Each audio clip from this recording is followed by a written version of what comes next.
we are still on the same theme. So ano po yung tema natin? Okay, yan. Stewardships and generosity. Si Geno po ang ating theme ngayon. So ang ating reading for tonight, ito po ay kinuha ko po sa Luke chapter 16 verse 10 to 13, New International Version. I would like to ask you, everybody to stand to give respect to the Word of God.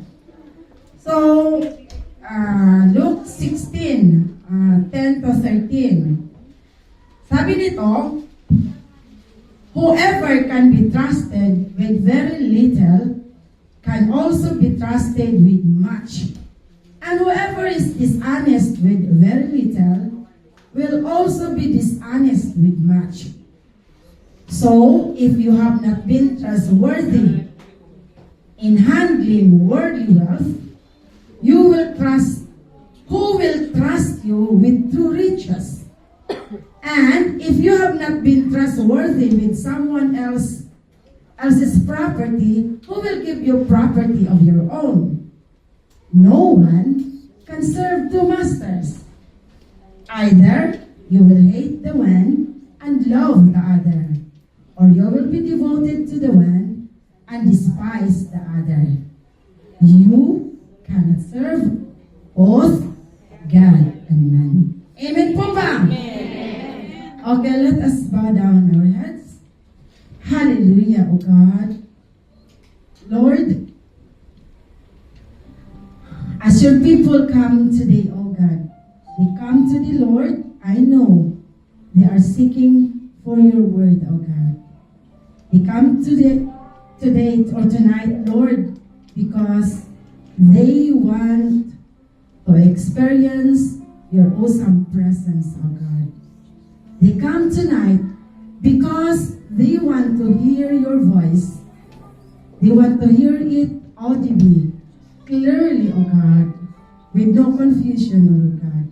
Hallelujah. So tonight, Lord, as I stand in front of your people, O God, I ask, Lord, your divine covering, O God, against any spell and any works of the enemy, O God. As you have said your word to Zerubbabel, not by my might, nor by my power, but by your Spirit, says the Lord God Almighty. I declare tonight, the words that will come to my mouth is the illumination coming from the Holy Spirit. And that these words that I'm going to say tonight is your message that you want for your people to hear, oh God. Lord, without you, I cannot do nothing, oh God. I cannot say anything, oh God. Therefore, Lord, I hold on and surrender everything to you. My thoughts and even my words. All I want to do, O God, is to serve you. I stand tonight, O God. I am deeply humble, O God, that you will use me mightily, O God, in your pulpit tonight, O God. Holy Spirit, I ask you, O God, to come and move in a very special way, that it is you who will touch us, the mind, O God. Not only, O God, in the mind, because in the mind is the battle where the enemy can steal your message. I want, Lord, and I ask humbly, O Lord God, that the word that comes through their mind, O Lord God, will truly come down to their heart, so that it become a deep revelation, a fresh revelation coming from you. All of this, we ask in Jesus' mighty name. Amen and amen. Hallelujah. Will you take your seat? So, sabi nga, ang theme natin for tonight is stewardship and generosity. So, I don't need to repeat again because there were already preachers. Ano naman nag-preach? Pati na ito, dalawa na. So, para hindi tayo matagalan. First time?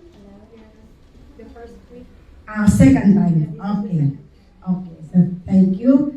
So I know you have idea about stewardship and generosity. It means to say that what we own is not from us. Amen? You are there because there was one who is the owner who asked you to, in behalf of him, you will be in charge. That is what we call stewardship. So you will, gagawin mo yung trabaho mo ng mabuti. So, tonight, nang pumunta kayo dito, siguro marami kayong iniisip. You come here because you have so many prayers. Amen po ba? Sino po ba may mga dala-dala ng panalangin pagpunta nila dito? Amen, marami. What do you think, or what is the top list of your prayers? Is it about having a job? Kasi naging jobless ka?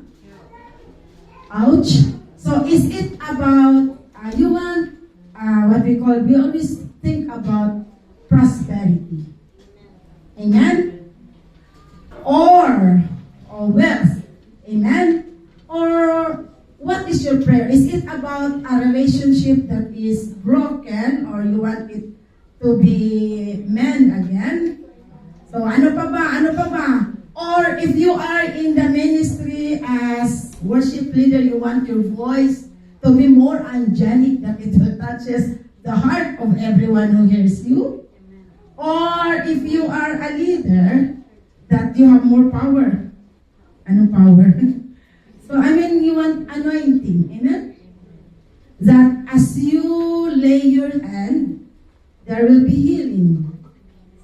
Or if you are as a leader, that God will give you more discernment and more knowledge, that every time that you teach, it's not just a knowledge, but truly it will change yung mga taong sinisharean mo. Is that your prayer? Amen? Amen po.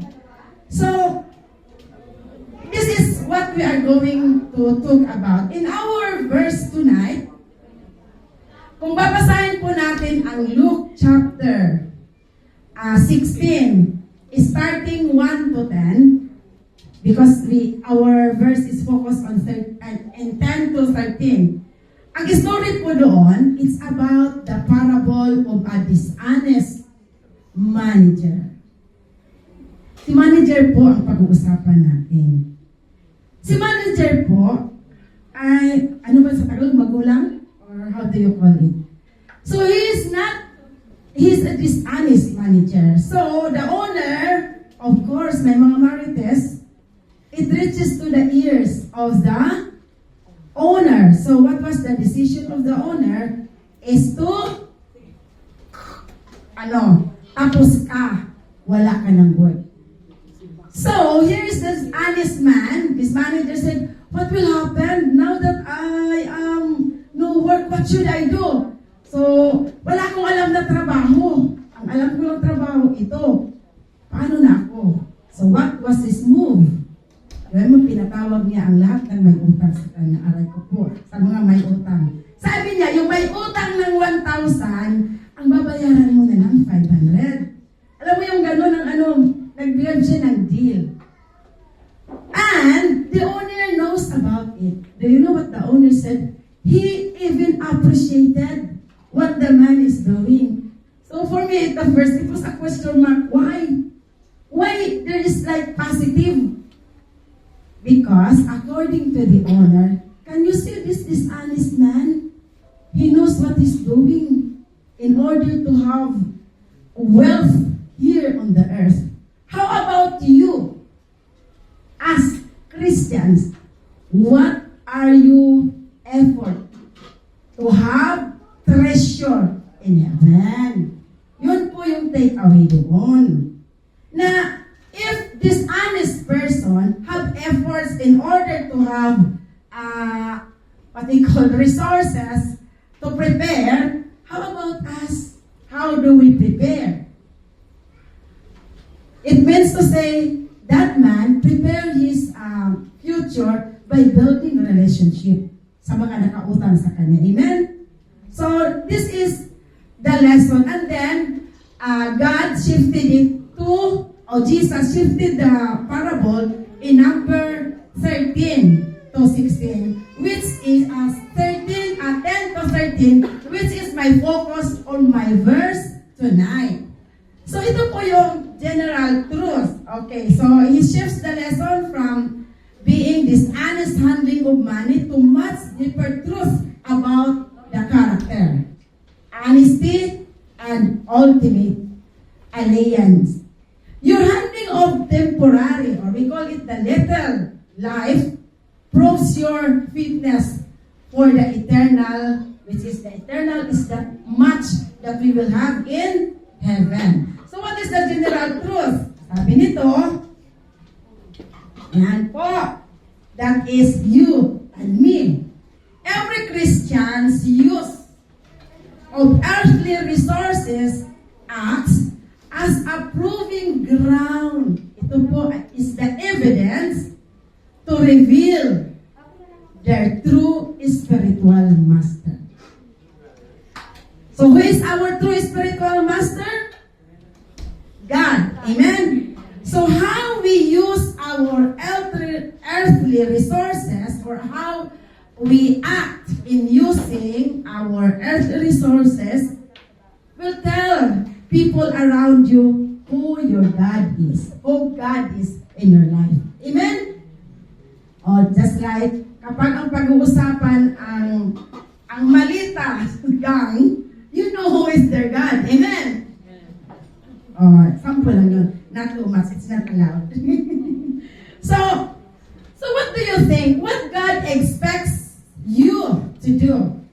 Amen? Diba sabi niya, every believer, every Christian use earthly resources as a proof to reveal that who is the master of your life.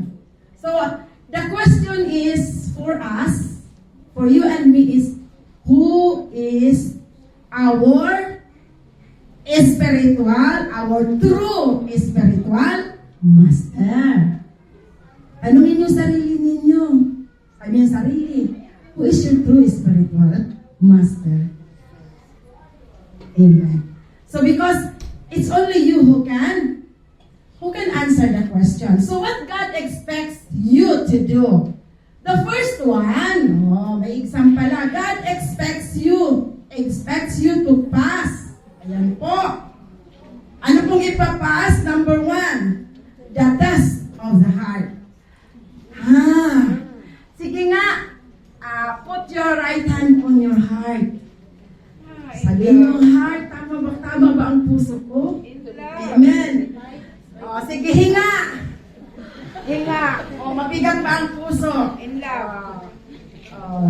So, because ang pag-uusapan natin, it's the test of the heart. Amen? Amen. Pusong mamun ba? Pusong bato? O anong puso? So, sabi nito, in verse 10.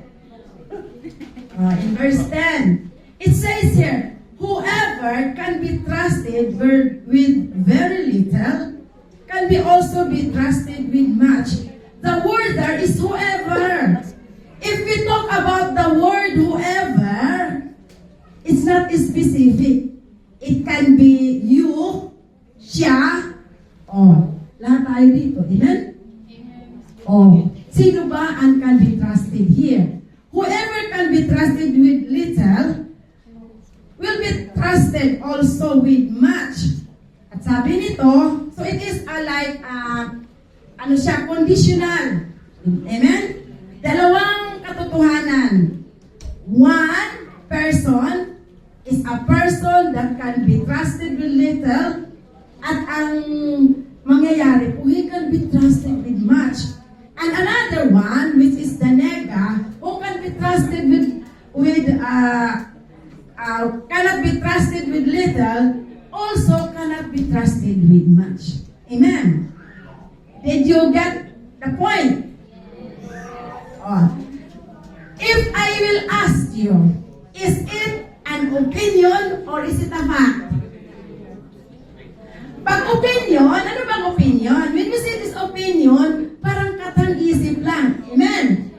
Pag sinasabi po natin fact, that is true. What do you think is this word? Is it a fact or is it an opinion? Amen. Ito po ay totoo. So, ngayon, ang tanong po, where is your heart?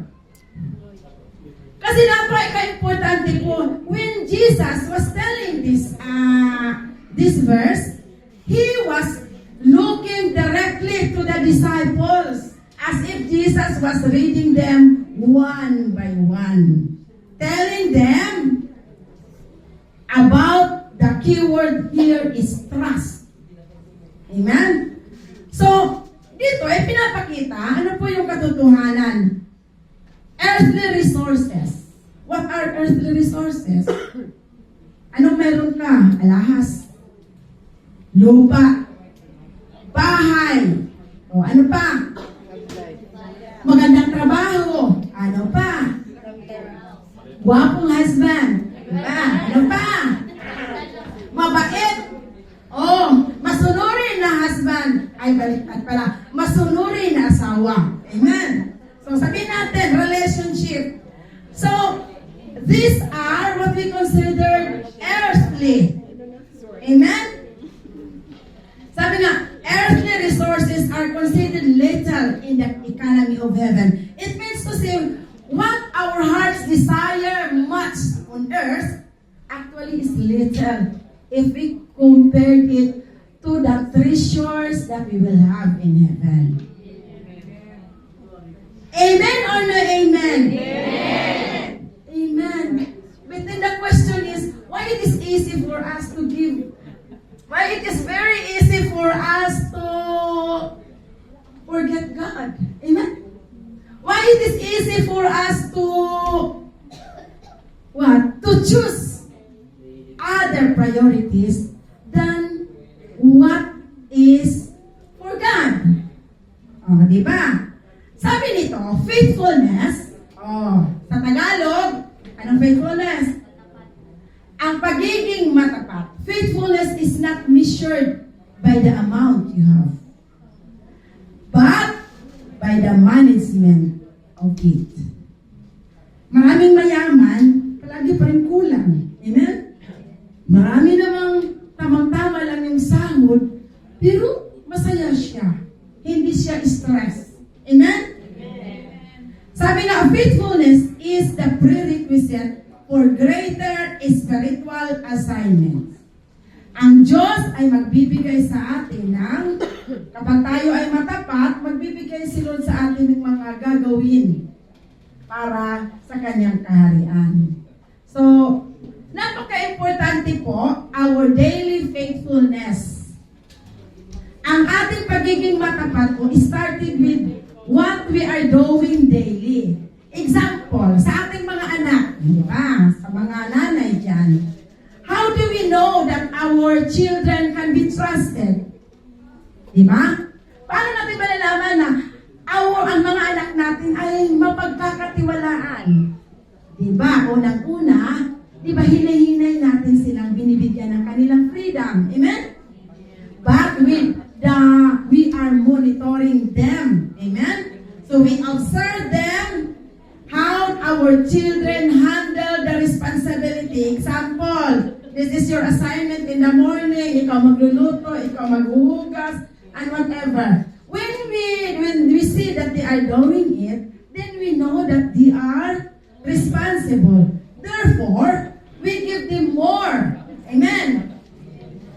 So, we give the responsibility. And also, when our children knows how to communicate with us, not only telling the truth, even if it is when they made a mistake, is an example of a person that can be trusted. Do you know that? Hindi po ibig sabihin ang mga taong hindi nagsasabi sa kanilang pagkakamali, sila po ay can be trusted. People who are honest enough even to tell that they made a mistake is one of the the signs that these people is true. Hindi peke, di ba? And can be trusted. So, here, same with God. Sabi nga, God doesn't entrust people with the massive or assignments when their character is not yet tested. Importante po yung character. So, he said that doing what is right when it's small or unseen or unappreciated builds the spiritual maturity required for bigger challenges. Nang ibig sabihin, lahat ng mga ginagawa natin, nakikita man o hindi nakikita ng iba, nakikita po ng Diyos. Amen? So, if God wants us blessing, we need ang, sabi nga doon sa title, I forgot the title, it's faithfulness ahead of overflow. You want overflow blessing, amen? Amen. To have the overflow blessing, there should be faithfulness. Amen. So, God points out that if you can't be trusted with the ordinary, if you cannot be trusted with the ordinary, then you won't be trusted with the extraordinary. I'll give you an example of extraordinary. The anointing is a blessing. Amen? Amen. God will not bless you with the anointing if in little things you cannot be trusted. So those are extraordinary. So that are when the miracles are, So nakita natin yung story ng prodigal son. The prodigal son, ang gusto niya agad blessing, kaya kinuha niya yung manna. What happened after that? Diba? Sinayang lang niya. Naubos lahat. So this is what God also is trying to tell us. That if we are not ready with the blessing, so that's why God tests our heart. The character is the most and the basic foundation of the blessings to overflow. Bakit po? Kasi po, ang tao po, madali pong malinlang. Sabi nga, believers are often guilty of asking for big things, ordinary. Parang, ang galing ni, sino ba nakikita ninyo na ina-idol ninyo? Ang galing niya, no? I want to be like that also. But then, if you want that, sabi nga, I remember Pastor Akati said, then you need to have effort. Amen? Sabi nga, anointing while neglecting discipline. You want the anointing, but you are not worshiping God in your room. You want anointing, but you are not prayerful. What else? You want the anointing, but you are disobedient. Ang palagi mong ginagawa, more. When we look around, we always try to complain, to, compare people with other people. But alam ba ninyo, all of us are sinasabing people on the process. Anong ibig sabihin noon? That as God bless us, He is also processing us. In what way? Our character. That's why we need to be, how shall we say, considerate. Amen? So in Matthew, so we need to be obedient, we need to be prayerful, or in one word, we should be disciplined. Amen? If we want overflow, di ba? O, sino bang ayaw ng overflow? Di ba? Ika-catch natin ang blessing. So, sabi nga, ito yung tinatawag natin the test of the heart. The blessing is already there in the hands of the Lord, ready to give it to you. Amen? Amen. But are we ready? Or are you ready? O then, yun ang sinasabi, we need to be faithful in the little things, faithful in reading our Bible, faithful in our daily prayer, obedience, even pagpunta doon sa center, pag-attend ng Bible study, hindi lang tayo pag-faithful sa kung ano-ano bagay. Amen? In Matthew, chapter 25, verse 21, it says, there is a reward of faithfulness over small things. Sabi nito, his master replied, well done, good, faithful servant. You have been faithful with few things. I will put you in charge of many things. Come and share your master's happiness. So God, you cannot outgive God. Alam ba ninyo, lahat ng binibigay natin para kay Lord, Kanya pa yung dinodobli at pinupunuan. Amen? Kaya sabi niya, ang ganda pa ni Lord, nakikita niya yan, sabi niya kagad niya, well done. Diba? God appreciates what we are doing. Hindi ni Lord tinitingnan yung mga, actually, it's not about perfection.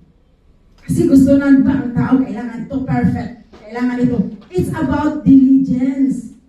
And yung continue, yung trying our best. So, then, when we try and we continue, then God say, I will put you in charge of many things. Hindi ka kaagad, kagaya dito sa church. If you want to be a leader in the church, we start, ano po pag-start? Diba? Yung mga small things na ginagawa. Pagtulong sa pagluto, kung ano pa. And then, as you started with those things, God will put you in a higher position when you are ready. So, because it's the test of the heart. Baka kasi, kapag binigay ka agad ni Lord yung blessing na gusto ninyo, lalaki din yung mga ulo natin, parang hydrocephalus. Amen? Tapos, hindi na makasya. Sobrang laki. Ang hirap na. Paano na? Amen? So, next po, sabi rin in 1 Corinthians chapter 4, verse 2, the primary requirement for a steward is to be found faithful. Sabi nga, now it is required that those who have been given a trust must prove faithful. Kaya nga, kahit sa ating mga pinupost sa FB, we should be faithful. In what way? When we try to control ourselves, it's faithfulness. Amen? Why? Because we are looking to our God. Sometimes the blessing is not coming to us. It is being stolen by the enemy because we did not lock our mouth. Our mouth is always complain, get angry, everything. Sometimes even when we're angry, we need to, sabi nga ng kanta, calm down. Diba? Oh, sabi, hindi na baby, sasabihin, Maria, calm down. Amen? So instead of using words, diba, in our mouth is life and death. Amen. So our faithfulness is sin. This is how Christian life is. In everything we do, there is always this quotation, you are a Christian. Pag nagkamali, sa pamilya ko, Kristiyano ka pa naman. Oh, palaging gano'n, di ba? So, therefore, we need to be matapat. We need to be faithful. Sabi nga in Luke 12:48, to whom much is given, much is required.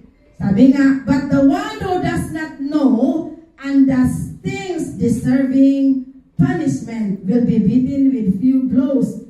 From everyone who has been given much, much will be demanded. And from the one who has been entrusted with much, much more will be asked.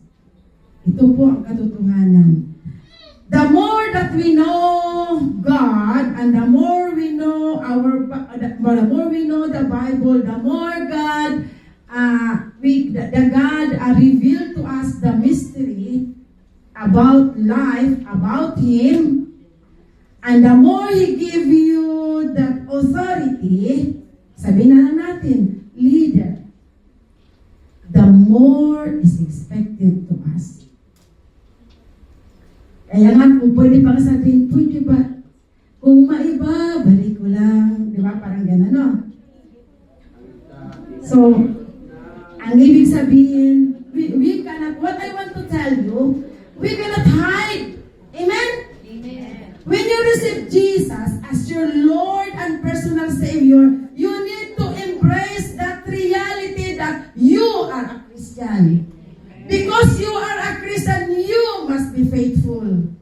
Whatever you learn in the Bible study, in the cell group, in the preaching, and everything, you need to put it in your heart. Why? Sabi ni Lord, there should be a punishment. Diba? Sabi niya, there is a reward and there is also a punishment. Sabi nga, greater privilege equals greater accountability. Aray ko po. So if you are blessed with more resources, with more opportunities, kaya kapag nagsasabi kayo, Pastor, Pastora, ito po, maupo kayo, makinakabahan kami niyan. Bakit? Alam na this, and even, di ba? The responsibility. It means to say your life is in our hands. Do you know that? Tapos, pag nagsabi si Pastora, pag kayo ni-rebuke, bigla kayong nagda-drama to the max. Pero kami, wala kami karapatan mag-drama. Di ba? May nag-amen. Ano, nakarelate? So, if you are blessed with more resources, amen. If you have more than enough, then it means to say that you need to use that. Amen? Not for your own. Hindi para ilagay lang sa malita. You need to use that for other people, to be blessed. When you have many opportunities, use that opportunities to bless people. So if you have talents, of course, the more you need to use that. Hindi lang yung talent para sa kanto. Amen? God expects you to use them wisely to benefit others. Yun po ang katotohanan. So number 2, sabi nga nito, God expects you to discern. What is the meaning of discern? What is discernment? Yung, alam mo, ito yung pinakita, pero alam mo what is behind of it. Ano yung, when you say discernment, alam mo na kung gagawin ko ito, parang tama naman siya. Parang nakakabuti sa akin. Pero ang katotohanan pala, there is much more risk and danger. Amen? When it comes to money, money is not evil. But there is danger in money. Amen? Kaya God expects you to discern. What are you going to discern? The true riches. So in verse 11 to 12, sabi nga dito, yun ang sinasabi about a property. So, the fundamental test of spiritual is stewardship and characters in these verses. Sabi nga, if you have not been trustworthy in handling worldly wealth, who will trust you with true riches? And if you've not been trustworthy with someone else's property, who will give you property of your own? So, what are worldly wealth? So alam na natin kung ano yung mga worldly wealth.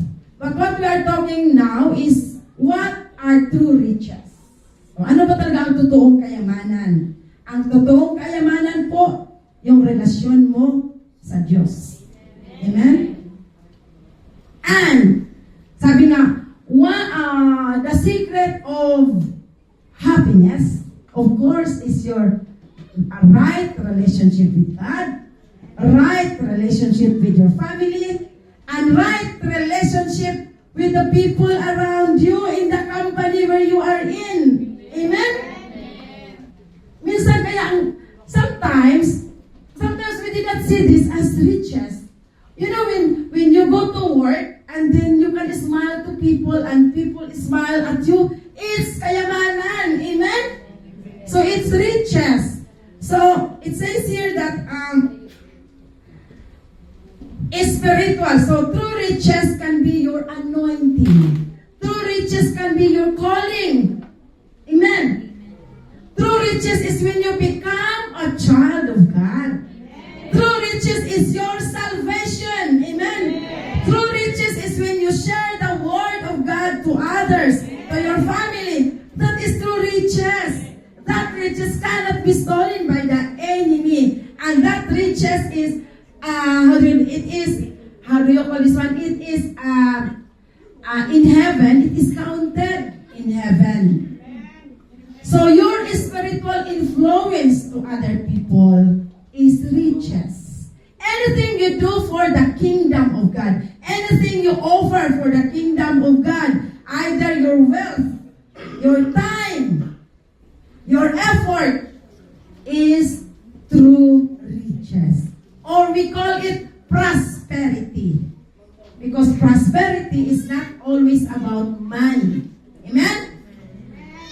Prosperity is your relationship with God and what God has given you. Money is a spiritual matter. So the we believer handles temporary earthly resources directly reflects their spiritual maturity and readiness for deeper things. Kung paano natin hinahandle yung pera natin, dito yung pinapakita kung kaano tayo ka-matured.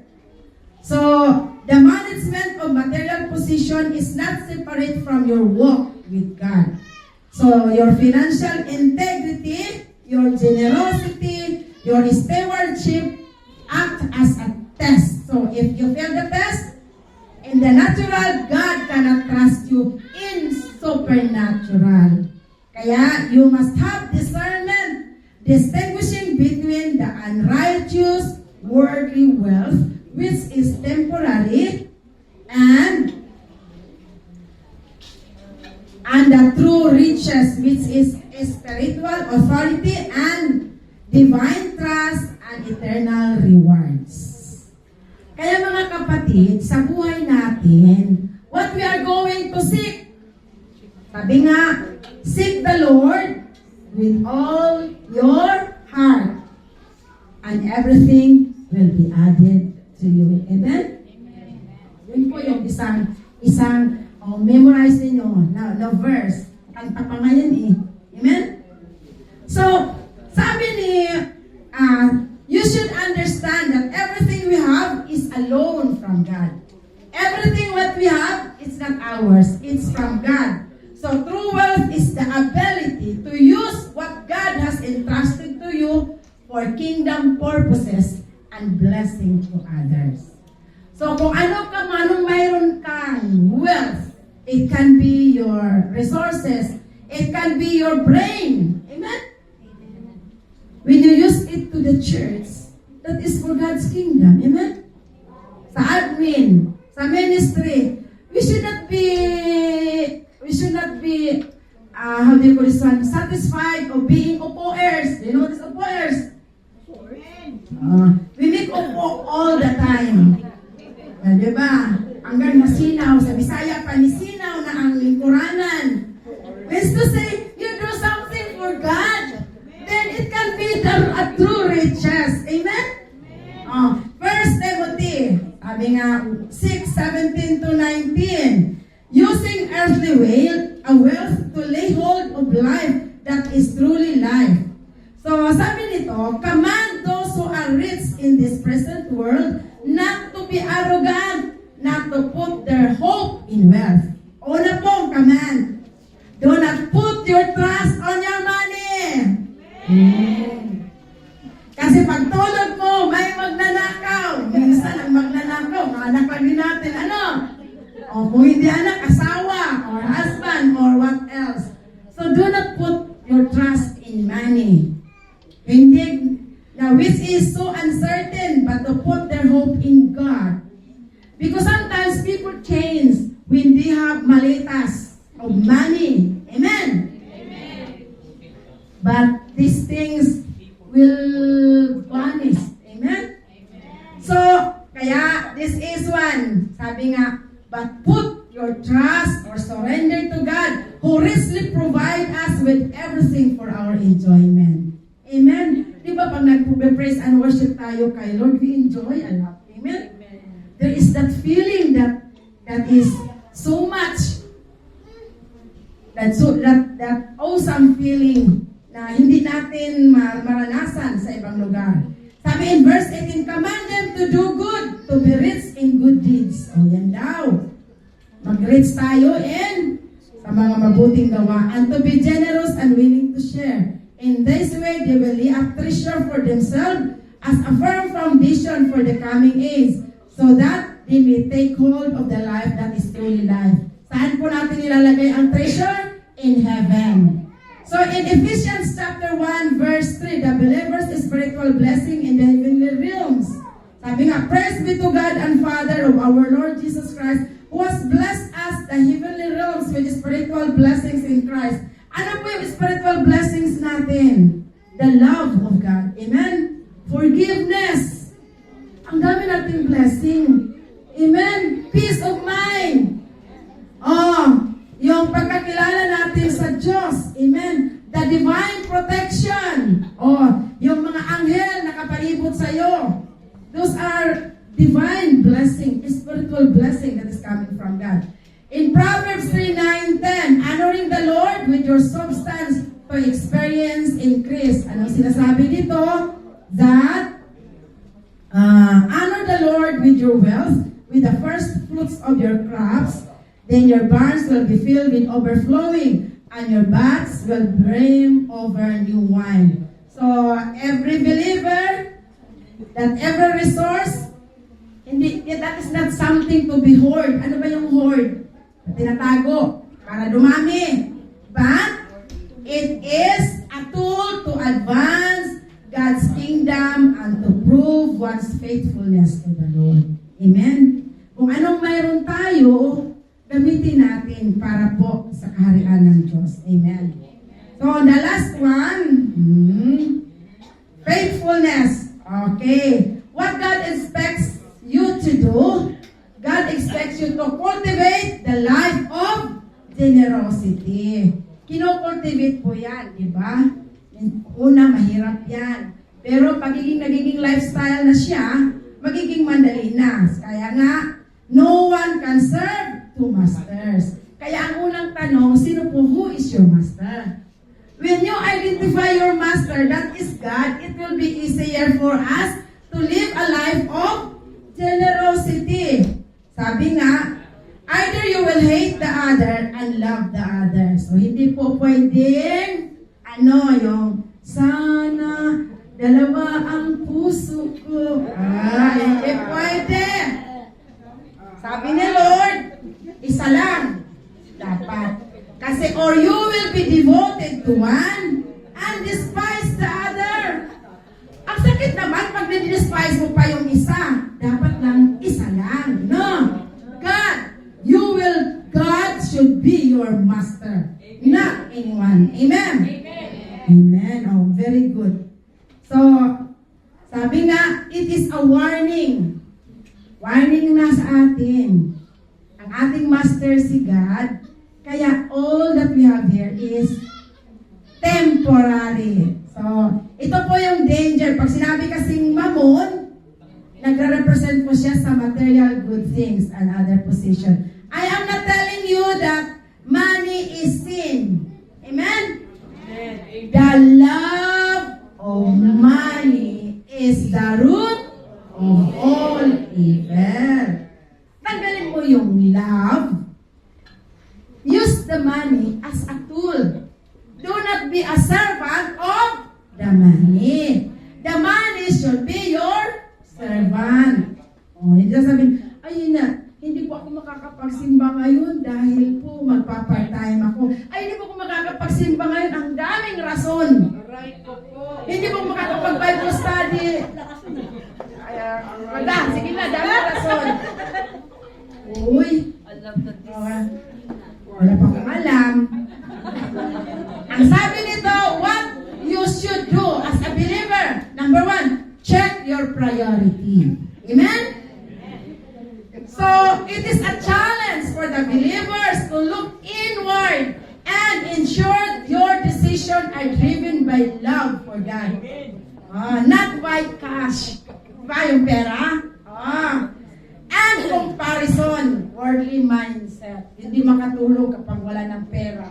Kaya, po, sabi nga, use money as a tool, while ito po yung sinasabi, ha? Do not be the servant of the money, but let the money serves you. Amen? Okay. So, ito po yung reminder ni Lord sa atin that stewardship, that recognizing that God owns everything and you must prove yourself to God faithful and honest in the small things that you have. Then God can trust you with abundance. Do you want it?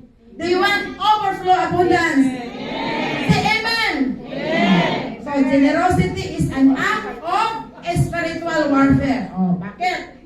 When you give, you declare the money is your servant and God is your master. O, diba? Ginagamit ito ng kaaway sa atin eh. Storing it selflessly makes money your master. So kaya nga, in Matthew 6:24, sabi nito, no one can serve two masters. Parehas lang yun doon sa Luke. O, so, hindi ko nababasahin yan. Then, in Timothy chapter 6 verse 10, for the love of money is the root of all evil. O, alam na natin yan. So in conclusion, before the last verse, Joshua 24:15. Ito po yung challenge sa atin. But if serving the Lord, sabi ni Joshua, amen?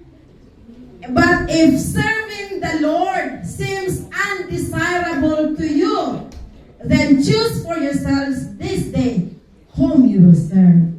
I am asking you, choose this day whom you will serve. Whether the gods of your ancestors that serve beyond Euphrates, alam mo yung mga kayamanan noon unang panahon, or the gods of the Amorites in whose land you are living. But as for me, I want you to read that word, everybody. But as for me and my household, we will serve the Lord. Conclusion. Your everyday actions are an interview for eternity. Amen po ba? So God is watching how you handle your time.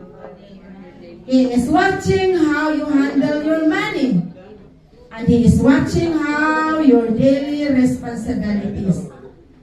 So when you choose to be faithful in the little things, managing your resources with integrity, and keeping your heart detached from the love of money, you posture yourself to receive His true spiritual riches. Therefore, surrender your temporary resources to His eternal purposes today, and choose to make Him your absolute master. To end, sabi nga, God uses, God expects you to pass the test of your heart. He expects you to discern through riches, and He expects you to cultivate the lifestyle of generosity. Let us pray. Hallelujah. Hallelujah, O God. Holy Spirit, thank you for your presence, O God. Hallelujah. Holy Spirit, help us, Lord, and teach us, Lord, to choose what is right, to choose true riches in this world, O God. Help us, Lord, to know what is our real priorities, our first priority in this life, O God. Hallelujah. Lord, we need your strength, O God. We need your guidance. We need your illumination, O God, coming from you. Therefore, Lord, the spirit of confusion, we bind it in the name of Jesus. Let there be clarity, O God. The clarity of your word, Lord, that truly it will be instilled in our heart, O God. And even, Lord, to give us the courage to live the life of true stewardship and generosity. This will be possible only, God, when you continue to sit in the throne of our heart, oh God. Lord, cover us with your most precious blood. Cover our heart, oh God, that it is you who is enthroned in our heart, not the mammon, oh God. Jesus, your name is powerful. Therefore, Lord, seal our heart with your blood. We plead the blood of Jesus in our hearts, oh God, against the work or the influence of the enemy in this world. All of this we ask in Jesus' mighty name. Amen and amen.